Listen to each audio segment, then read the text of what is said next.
Hello everybody. Today I'm going to be giving a complete walkthrough and tour of what a Rocky 5 soft modded Xbox looks like.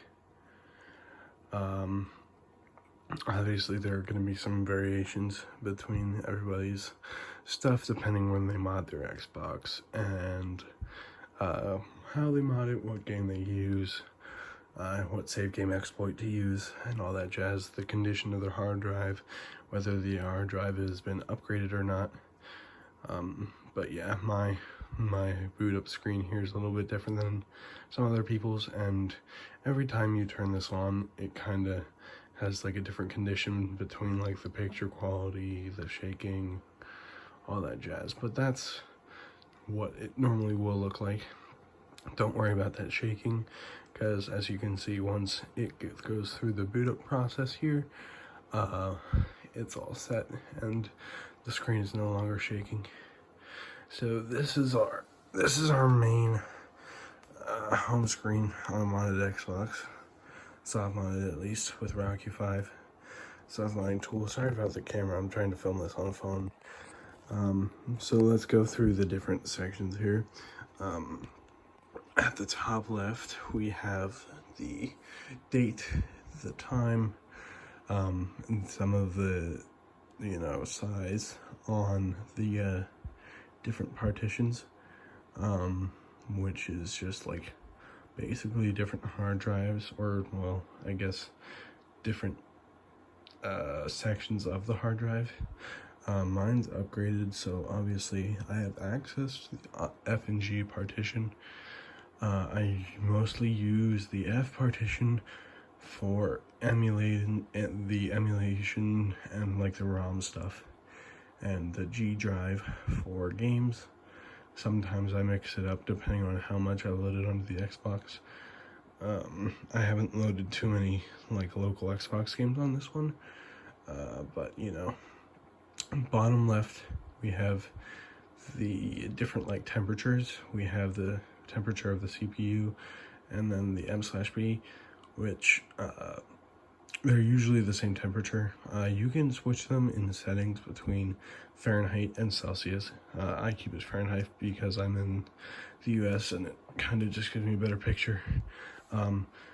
I noticed that the console is running best between 110, where it is now, and 125. Once you get into the 130s, 140s range, it's kind of hot, and it usually means that it's probably gonna overheat soon. So you just want to be cognizant of that number, especially when you're loading things onto the console or moving things around. But usually just a quick reset definitely just takes that number back down, especially if you let it sit for 5-10 minutes. It goes back down, but as you see, the longer you keep it on, the quicker the temperature climbs. You can change the fan speed. I haven't noticed it affect it too much, but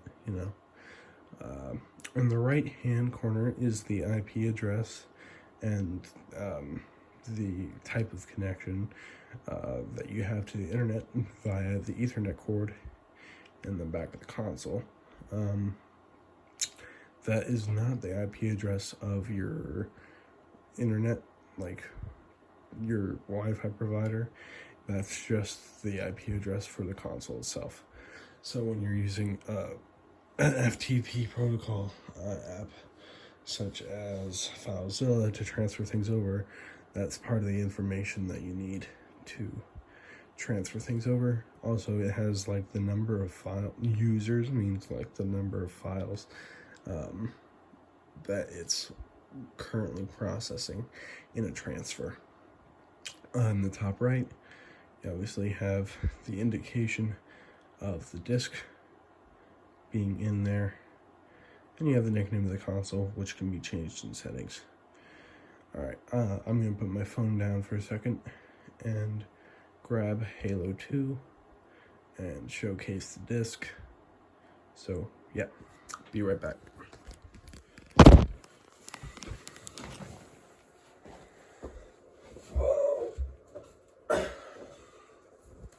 Halo 2 Steelbook Edition right there.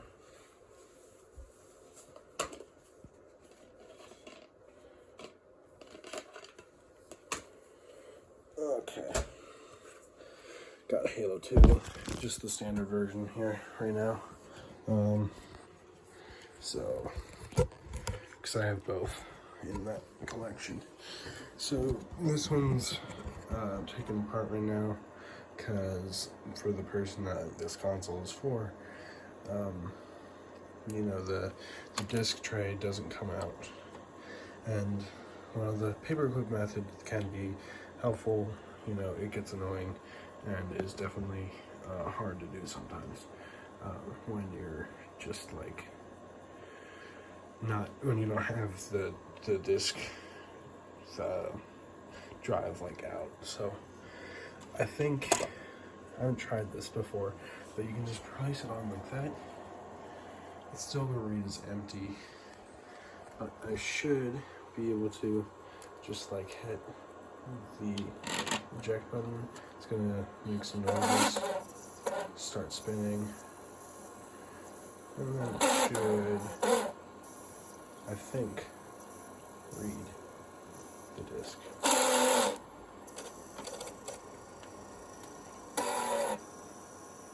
Game, cool. Alright, so now it says game in the top left hand corner, or right hand corner. I don't know if this ever stops spinning or not. I would assume no, but that's actually pretty cool to see. So I'm gonna use the opportunity to showcase the one of the applications. So you go down to the application tab here. We're gonna look for DVD to Xbox. We can click on this. This is the standard loading screen. Usually you'll see that. It'll go back and then it'll load after 10 to 20 seconds depending on what it is. And as you can see, it is reading the disc perfectly fine, even though the top of the disc drive and the top of the console is off. So as you can see, we have a couple options here. The main ones you can use. Some of these things are not just accessible in this application. Definitely there are some in other areas of the console, which I will show you later. But your biggest ones for this app specifically, this first option and this one, Game Manager.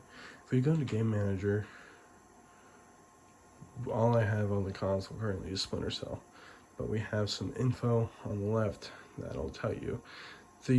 This kind of info is displayed in a lot of different places depending on what you're looking at, and it is kind of listed differently in different areas. So just be, you know, aware of how things are being displayed, whether it's megabytes, bytes, gigabytes, you know. Anyway, to go back, you hit the back button, which is this button here on the controller. Pretty important button, not gonna lie.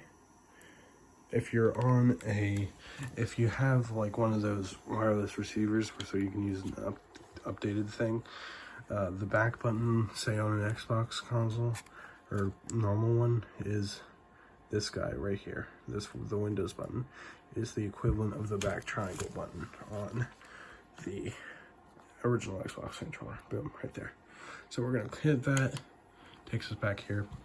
So this is the way that we can hike this in here. We can load this, because I have an upgraded hard drive, we can load this to our hard drive, and we don't need the disk anymore. So for this, I'm gonna put this on the G partition in the games directory, like this option has here. Just hit A on it. A is the same on any controller. And then, you know, there's that. So I don't care what the name is, so I'm not gonna hit X and change the directory. I'm just gonna hit start. And then it starts loading it to our console here. As you can see, it's still spinning away right there. You will notice that the color of the LED button has changed. That is perfectly fine, because in a soft-modded console, the button colors like change often, and you can actually in settings change what the button color, like the LED of the button color, is indicating. So don't worry when this changes or if it's blinking. There's always a solution. So I'm gonna stop this here, and hopefully, you know, hopefully I can splice some of these videos together, because, yeah. Alright, cool. Because I'm not going to record this entire thing. It's going to take way too long. Okay.